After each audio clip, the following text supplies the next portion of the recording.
વાગરાના પીસાજ ગામે યુવાનને માથામાં ઈંટ મારી હત્યા કરવામાં આવી હતી. હત્યા કરનાર આરોપીને વાગરા પોલીસે ગણતરીના કલાકોમાં ધરપકડ કરી જેલ ભેગું કર્યો હતો.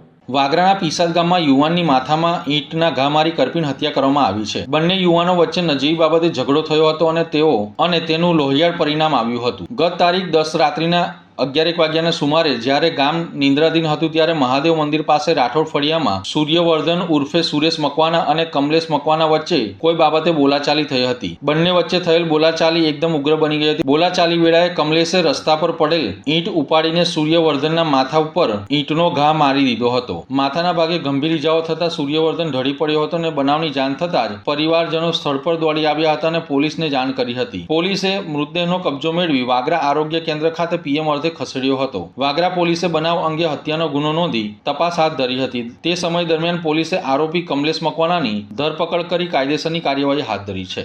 વાગરા પોલીસ સ્ટેશનમાં એક ખૂનનો ગુનો આજરોજ દાખલ થયેલ છે, જેમાં આ ગુનાના જે ફરિયાદી છે છગનભાઈ અંબાલાલ મકવાણા નામનો પુત્ર સૂર્યવર્ધન ઉર્ફે સુરેશ કે જે મરણ જનાર છે, તેઓ પીસાદ ગામે રાઠોડ ફળિયામાં ઊભા હતા.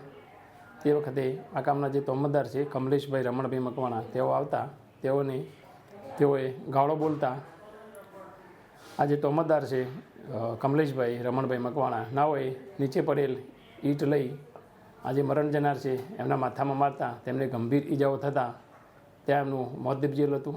એ બાબતનો ગુનો વાગરા પોલીસ સ્ટેશનમાં નોંધાયેલો છે અને ગુનાની તપાસ હાલમાં વાગરા પોલીસ ચલાવી રહેલ છે અને આ ગુનામાં જે સંડોવાયેલ તોમતદાર છે એને વાગરા પોલીસે તાત્કાલિક અટક કરેલ છે અને આગળની તપાસ તેઓ ચલાવી રહેલ છે.